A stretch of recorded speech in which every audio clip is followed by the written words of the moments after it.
सत्ता की शुरुआत करते हैं ईरान में चल रहे सत्ता विरोधी संघर्ष से, जो अब महायुद्ध वाले मोड में पहुंच चुका है। इसका ट्रेलर ईरान के सरकारी टीवी के अचानक हैक होने से मिला। इसे एक संकेत के तौर पर देखा जा रहा है। वहीं दूसरी ओर अमेरिका के घातक हथियार लगातार ईरान की ओर बढ़ रहे हैं। अमेरिका और ईरान की तरफ से बयानबाजी के साथ साथ बमबाजी की भी बड़ी तैयारी हो रही है। आपको बता दें कि कैसे अमेरिका के राष्ट्रपति ट्रंप ने खामेनेई को आखिरी चेतावनी दी है और ईरान की तरफ से भी अमेरिका को जवाब मिल रहा है। ट्रंप ने कहा कि अगर ईरान में प्रदर्शनकारियों की हत्याएं जारी रहीं तो अमेरिका दखल देगा, मतलब अमेरिका हमला करेगा। इसके जवाब में ईरान की ओर से भी काफी कुछ कहा गया है। अयातुल्लाह अली खामेनेई ने ट्रंप पर सीधे सीधे आरोप लगाते हुए कहा है कि ईरान के अंदर हो रहे विद्रोह में ट्रंप का सीधा हस्तक्षेप है। वो खुद अशांति में शामिल हैं। ईरान ट्रंप को अपराधी मानते हैं। ईरान में देशद्रोही तत्वों को अमेरिका ने उकसाया है। अमेरिका ने ईरान के विद्रोहियों का समर्थन किया है, जो बर्दाश्त नहीं किया जाएगा। इससे भी बड़ी बात, ईरान के राष्ट्रपति मसूद पेजेश्कियान ने कहा है कि खामेनेई पर हमला ईरान पर हमला माना जाएगा। ये ट्रंप के लिए बड़ा संदेश है। दुनिया के लिए ये समझने वाली बात है कि अमेरिका और ईरान का तनाव जल्द खत्म होने वाला नहीं है। ऐसा डर ईरान में भी है। ईरान की सरकार युद्ध की तैयारी कर रही है। अपने rocket system, missile system, defence system का ट्रायल कर चुकी है। अमेरिका को लेकर ईरान में कई थ्योरी चल रही हैं। दो थ्योरी की चर्चा सबसे ज्यादा हो रही है, जिसमें खामेनेई की सत्ता का डर छिपा है। पहला यह है कि ईरान में खामेनेई के अपहरण के लिए ऑपरेशन होगा। वेनेजुएला में अमेरिका ऐसा कर भी चुका है। सवाल है कि क्या ट्रंप की टेबल पर ईरान को लेकर जो विकल्प दिए गए थे, इसमें से यह भी एक था। इससे भी बड़ी बात यह है कि यह ऑपरेशन कब होगा। दूसरी थ्योरी यह है कि खामेनेई की हत्या के लिए अमेरिका बड़ी स्ट्राइक कर सकता है। आपको बता दें कि खामेनेई बंकर में छिपे हैं। खामेनेई के चारों तरफ IRGC के कमांडर हैं। खामेनेई के लिए ईरान ने पूरी शक्ति लगा दी है। ऐसे में अमेरिका के लिए यह आसान नहीं होगा। हालांकि ट्रंप और भी कई विकल्पों पर चर्चा कर चुके हैं। अमेरिका के साथ युद्ध की चर्चा और देश के अंदर विरोध प्रदर्शन के बीच कुछ घंटे पहले ईरान में बहुत बड़ी सुरक्षा चूक देखने को मिली, जब वहां साइबर हमला हुआ। साइबर अटैक से खामेनेई की सत्ता हिल गई। सुरक्षा व्यवस्था पर सवाल उठने लगे। आप इन तस्वीरों से देखिए वहां क्या हुआ। ईरान के समय के अनुसार रविवार रात 9:30 पर इस्लामिक रिपब्लिक ऑफ ईरान में ब्रॉडकास्टिंग के सभी चैनल हैक किए गए। लगभग 10 मिनट तक ये हैकर्स के कब्जे में रहे। इस दौरान टीवी पर क्या प्रसारित होने लगा, ये भी देखिए। ईरान में साइबर अटैक के कई वीडियो अब वायरल हो रहे हैं। खामेनेई की सत्ता को परेशान करने वाली सबसे बड़ी बात यह हुई कि वहां प्रिंस रिजा पहलवी का लाइव प्रसारण होने लगा। ईरान में चल रहे विरोध प्रदर्शन की तस्वीरें चलने लगी। सवाल यही है कि यह साइबर अटैक किसने किया। सवाल यह भी है कि ईरान की सुरक्षा व्यवस्था इस वक्त कितनी मजबूत है। सवाल यही है कि ईरान में साइबर अटैक के बाद अब क्या होने वाला है। कहानी सिर्फ साइबर अटैक की नहीं है, क्योंकि अमेरिका की तैयारी बहुत बड़ी है। अमेरिका ने चारों तरफ से ईरान को घेर लिया है।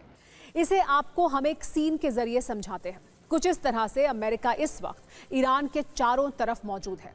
पश्चिम में हवाई घेराबंदी की गई है। F-15 फाइटर जेट्स तैनात हैं। KC-135 फ्यूलिंग टैंकर भी तैयार है। C-17 ग्लोब मास्टर भी ऑपरेशनल मोड में है। पूर्व और दक्षिण में समुद्री घेराबंदी की गई है। कुछ इस तरह अमेरिका ईरान की ओर बढ़ रहा है। Aircraft carrier USS Abraham Lincoln Malacca strait को पार कर चुका है।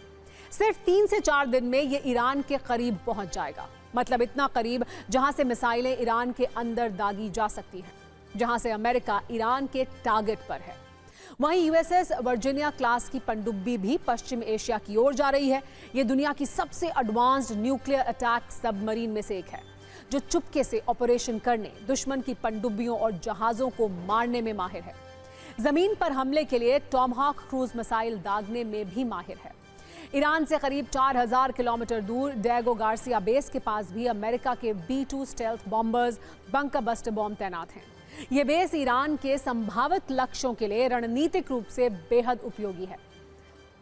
अमेरिकी वायुसेना के B-2 सबसे उन्नत स्टेल्थ बॉम्बर हैं, जो रडार से लगभग अदृश्य रहता है और लंबी दूरी तक हमला कर सकता है।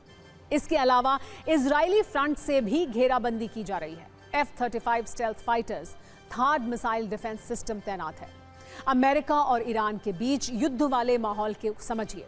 पश्चिम एशिया में अमेरिका की सेना की तैनाती बढ़ी है। जल, जमीन, आसमान से ट्रंप के टारगेट पर ईरान है। हवा से B-2 stealth bomber, F-35 fighter jet, F-15 fighter jet, MQ-9 ripper drone, EA-18G ग्लोरल है जो संचार सिस्टम जैम करेगा। समंदर से टॉमहाक क्रूज मिसाइलें हैं जो 1600 किलोमीटर दूर से हमला कर सकती हैं। युद्ध वाली चर्चा के बीच ईरान में गृह युद्ध कैसे चल रहा है, आपको 4 तस्वीरों से आइए वो भी दिखाते हैं। ये ईरान की राजधानी तेहरान में स्थित बासज हेडक्वार्टर की तस्वीर है, जहां प्रदर्शनकारियों ने आग लगा दी। ये IRGC के बड़े सिस्टम का हिस्सा है। यहां से प्रदर्शनकारी सीधे खामेनेई की सत्ता को ईरान के प्रदर्शन को देखते हुए वहां सुरक्षा बल भी आक्रामक है। हिंसा के दौरान IRGC ने कई प्रदर्शनकारियों पर फायरिंग की, जिसकी तस्वीरें वायरल हो रही हैं। तेहरान में हजारों प्रदर्शनकारी सड़कों पर हैं। प्रदर्शनकारियों ने कई सरकारी इमारतों में आग लगा दी। ईरान पर कभी भी हमला हो सकता है, इसके संकेत अरब देशों से भी आ रहे हैं। एक तरफ पश्चिमी एशिया में अमेरिकी तैनाती बढ़ रही है, तो दूसरी तरफ अरब देशों से अमेरिकी बेस खाली कराए जा रहे हैं। कतर के एयरबेस के बाद इराक के अमेरिकी एयरबेस से भी सैनिकों को हटाया गया है। अमेरिका को डर है कि अगर ईरान पर हमला किया गया तो वो इन अमेरिकी बेसों पर मिसाइल हमला कर सकता है। ईरान भी ये धमकी दे चुका है कि अगर उस पर हमला हुआ तो अरब देशों में एक भी अमेरिका का बेस सुरक्षित नहीं रहेगा। लेकिन इस युद्ध में सबसे ज्यादा आग इजरायल को झेलनी पड़ सकती है।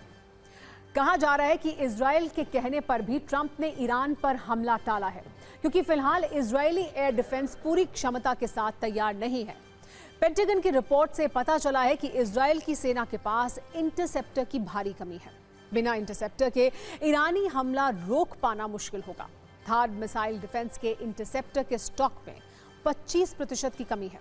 पिछले वर्ष जून के महीने की जंग में बड़ी संख्या में इंटरसेप्टर इस्तेमाल हुए थे। अब अमेरिका से थाड इंटरसेप्टर की सप्लाई की जा रही है।